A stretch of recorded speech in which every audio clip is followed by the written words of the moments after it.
Amis croisés, bonjour.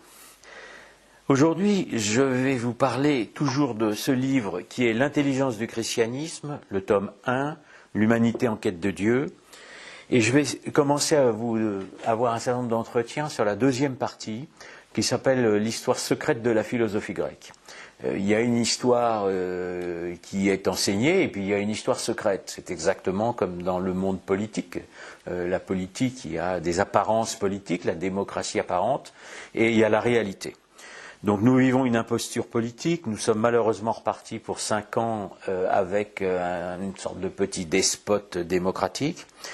Et les politiques d'aujourd'hui, pas seulement celui-là, mais même ceux d'avant, de la Ve République et encore avant, trahissent le peuple. Ils sont des traîtres au peuple, sont des ennemis du peuple.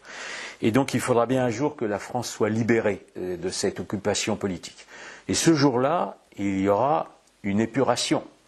Il faut bien que les gens qui sont coupables soient jugés. Il en est de même au niveau culturel, parce que nous vivons aussi sur une imposture culturelle. Donc on sait que l'enseignement aujourd'hui n'en est plus un, il ne faut pas s'étonner puisque la plupart des syndicats de l'enseignement sont d'extrême gauche et évidemment maçonniques.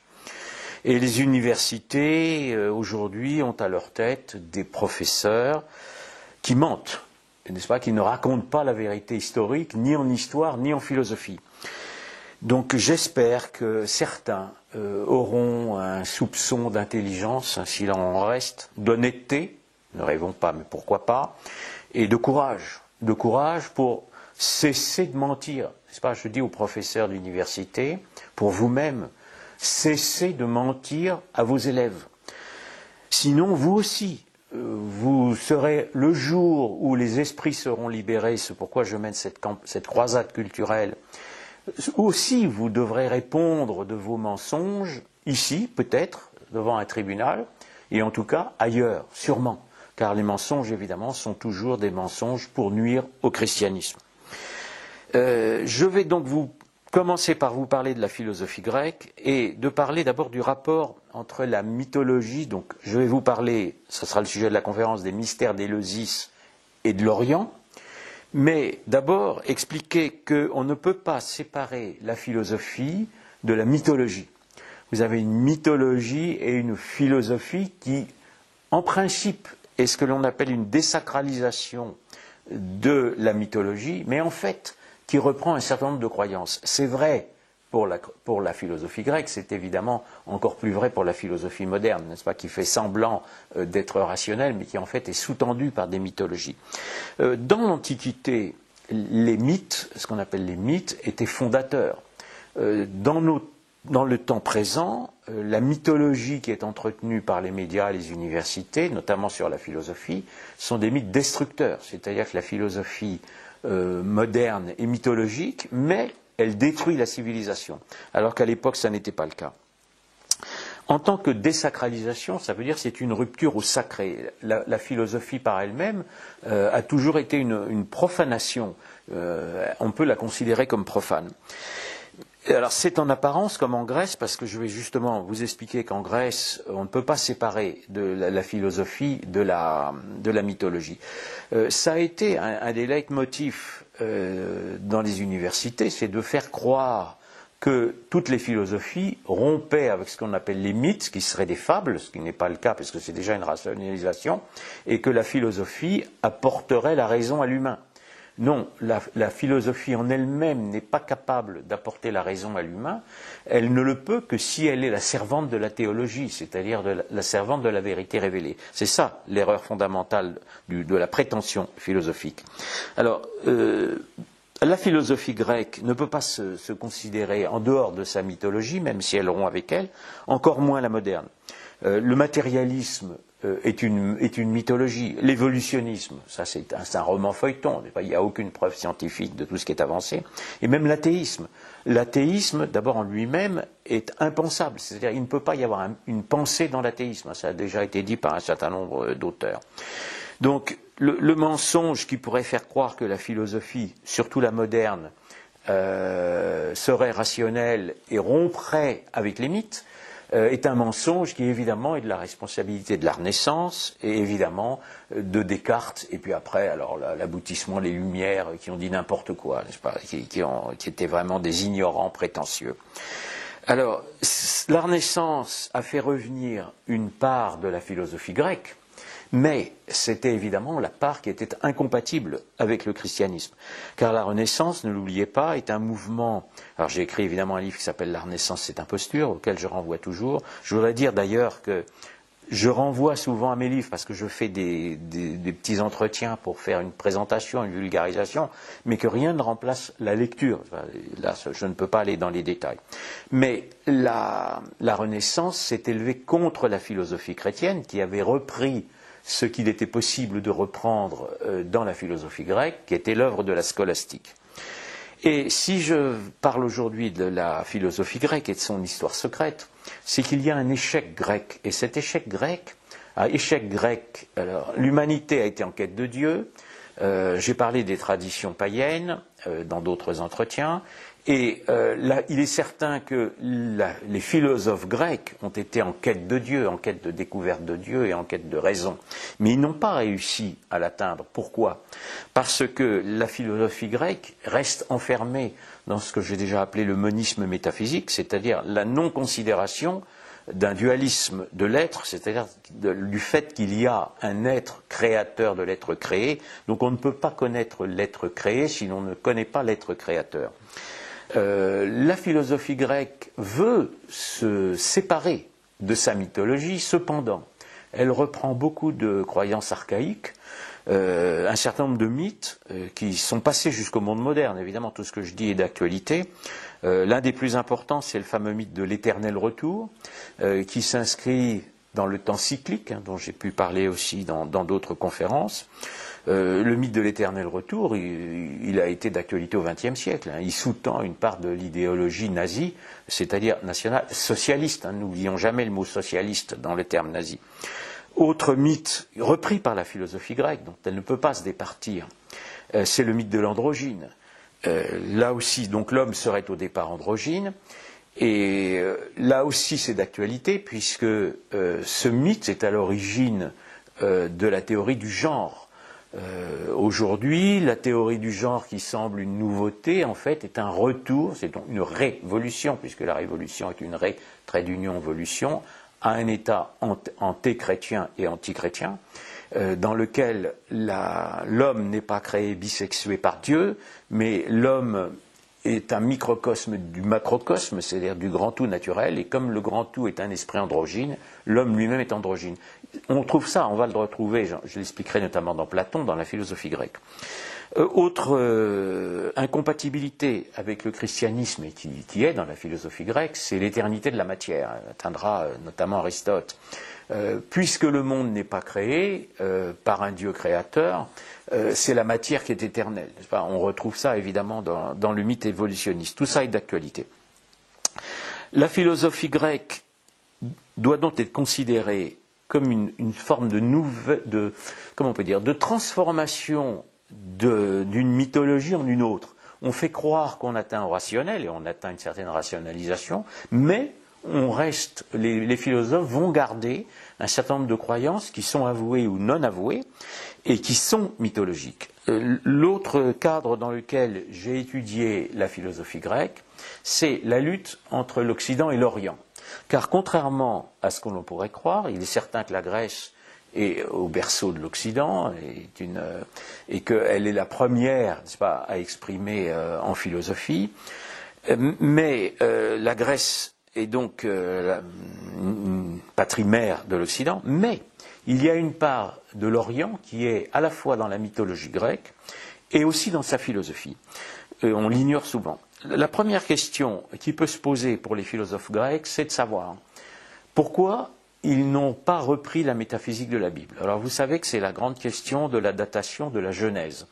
La Genèse, qui est traditionnellement, que ce soit par les Juifs ou par l'Église, datée du XIIe siècle, à peu près, Moïse, écrite par Moïse. Alors évidemment, tout est contesté, mais c'est probablement le cas, c'est même sûrement le cas.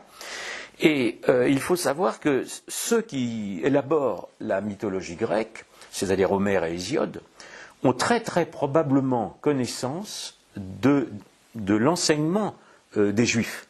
Ne serait-ce que parce que Homère a vécu, en tout cas, a été même probablement initié en Phénicie. Donc les Phéniciens sont des Sémites, et ils sont évidemment des commerçants, les Grecs aussi, et vous savez que dans l'Antiquité, tout le monde est en contact, toutes les civilisations sont en contact, notamment par le commerce. L'autre grand concepteur de la mythologie grecque, c'est Hésiode, qui est à peine postérieur, alors on est au Xe, IXe siècle, avant Jésus-Christ. Et Hésiode, lui, a très probablement été initié à Delphes. Alors vous savez que Delphes, c'est le grand sanctuaire de la Grèce païenne, c'est Delphes. Le premier sanctuaire, c'est Delphes, avec en son centre Apollon.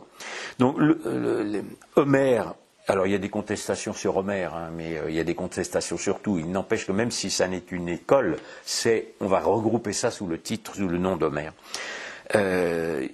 Homère est le premier, avec Hésiode, à élaborer ce panthéon, c'est pas le panthéon grec que tout le monde connaît, et il faut d'abord dire que c'est un panthéon occidental, uniquement occidental. Ils connaissent un certain nombre de divinités orientales, mais d'une façon générale, ils les écartent. Les grands spécialistes, notamment Héliade, leur reprochent d'ailleurs. Et ce panthéon est en fait véritablement ce que l'on appelle arien, c'est-à-dire arien avec un Y, c'est-à-dire vient de l'Europe du Nord. Alors, l'histoire officielle, comme les Ariens, évidemment les nazis, toujours les nationaux socialistes, se sont revendiqués des Ariens, l'histoire officielle a inventé le terme d'indo-européen. Alors, il est certain, donc Dumézil, évidemment, qui était franc-maçon, bien entendu. Donc, on a inventé le terme d'indo-européen. Il est certain que les Ariens, les gens du Nord, sont passés par l'Inde, où ils ont repris un certain nombre de croyances, pas toujours les bonnes d'ailleurs, il y a peut-être eu quelques métissages, mais que ce sont des Européens, n'est-ce pas, des Européens et de race blanche. Et ce sont eux qui fondent le panthéon d'Homère. Alors on peut retrouver dans le panthéon un certain nombre d'éléments, comme on a retrouvé dans des traditions dont j'ai parlé avant. J'ai parlé de la Chine, j'ai parlé de l'Inde, j'ai parlé moins de l'Égypte en ce qui concerne des réminiscences bibliques.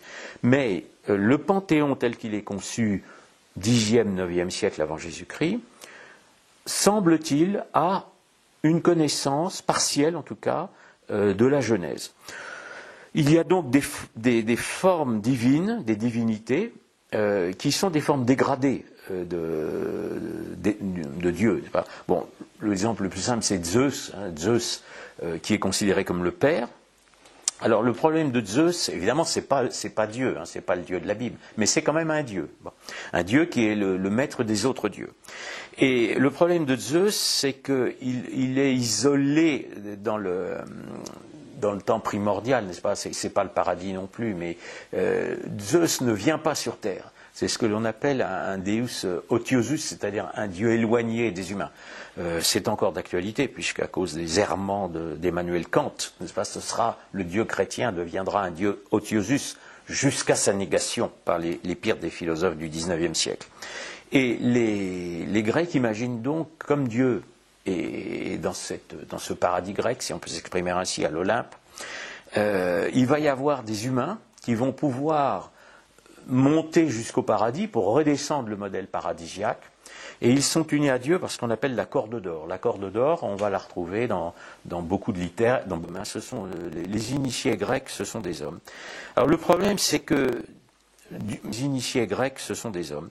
Alors le problème, c'est que évidemment, Zeus n'est pas créateur, déjà. Zeus est la troisième divinité d'une procession de divinités, et que pour acquérir le pouvoir, il est aidé par Hermès, donc Hermès, dont j'ai déjà parlé, qui est un dieu égyptien intrus en Grèce, c'est un dieu diabolique, et il est aussi aidé par Héphaïstos. Héphaïstos, qui est le dieu des enfers, parce que Zeus ne règne pas partout, et Héphaïstos, c'est une figure du diable.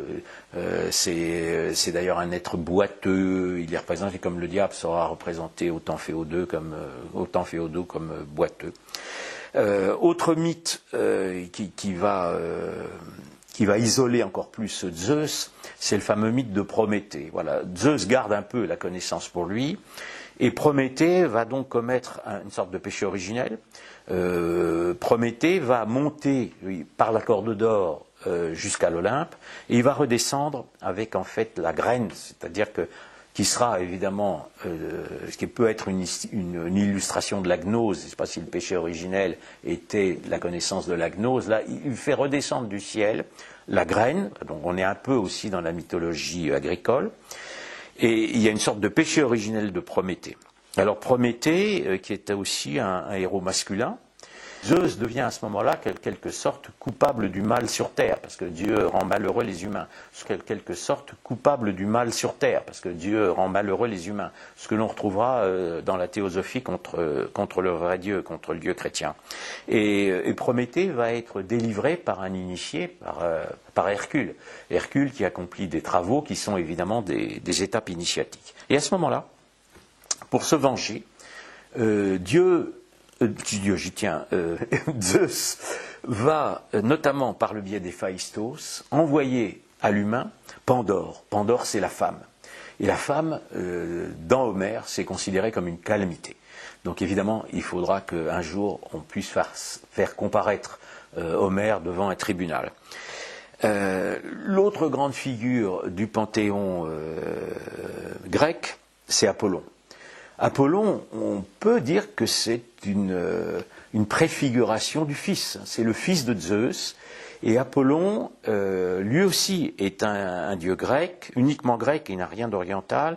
Et tous les ans, c'est le soleil grec, c'est un dieu solaire. Tous les ans, il retourne à Hyperborée. Donc l'Hyperborée, ce sont les régions du nord. Et il revient pour le printemps, ce qui donne l'occasion à de grandes fêtes. Or, Apollon obéit à son père. Donc c'est aussi quelque chose que l'on va retrouver dans le christianisme.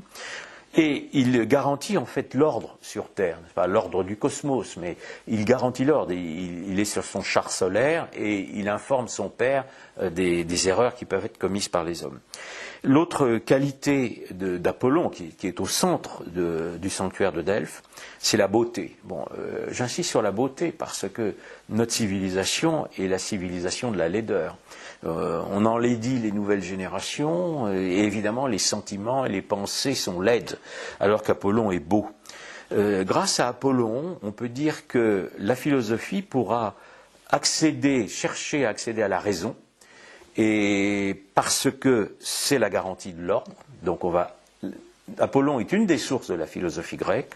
Et il est aussi à la source de l'art grec, puisque l'esthétique va marquer évidemment cette immense civilisation. Là, on est dans le masculin ésotérique, et il y a quand même un féminin. Alors, il y a Pandore qui est le mâle, mais il y a un féminin qui a une très grande valeur en Grèce, c'est Athéna, la déesse Athéna. Je ne vais pas évidemment expliquer toutes les déesses et tous les dieux grecs, mais Athéna est vraiment une réhabilitation du féminin ésotérique, parce qu'elle est l'intelligence, parce que... Alors, il faut savoir qu'elle sort du crâne de Zeus, donc il y a un aspect intellectuelle, mais elle est aussi la déesse de l'industrie, c'est celle qui s'occupe de l'organisation. Elle est aussi la déesse de l'intelligence dans la guerre. Et pendant cette guerre, la déesse de l'intelligence dans la guerre, une des multiples guerres qui sont menées notamment par Athènes, Athéna va vaincre un dieu masculin qui est Arès et qui est le dieu des Thraces. Et là, j'en arrive au sujet même de cette conférence, c'est les fameux mystères d'Éleusis. Alors vous savez que les mystères d'Éleusis sont des mystères qui ont été fondés par des Thraces. Donc qui sont des occidentaux, mais il est très possible qu'il y ait eu à l'origine des mystères d'Éleusis des Égyptiens. Donc c'est considéré comme tel par les grands spécialistes, notamment Chauret. Et il n'y a pas de doute il est possible, qu'il y ait une sorte de vengeance qui veuille s'exercer contre le panthéon grec par les dieux thraces. Parce que non seulement Arès, le dieu de la guerre, a été vaincu par les Grecs, mais il a été vaincu par une femme, ce qui est à l'époque le suprême des honneurs. Donc les mystères d'Éleusis, alors vous savez qu'Athènes prend Éleusis, Éleusis est en dehors d'Athènes, et Athènes va réussir l'union de la Grèce, et elle va prendre le mystère le sanctuaire d'Éleusis, mais elle va en fait adopter la religion du vaincu. C'est un phénomène qui arrive assez souvent en histoire. tout au moins un certain nombre de fois. Et les mystères d'Éleusis vont s'attaquer au panthéon d'Homère et d'Hésiode et vont le détruire. Donc vous avez une sorte de lutte mythologique entre un panthéon occidental et des mystères d'Éleusis qui sont orientaux.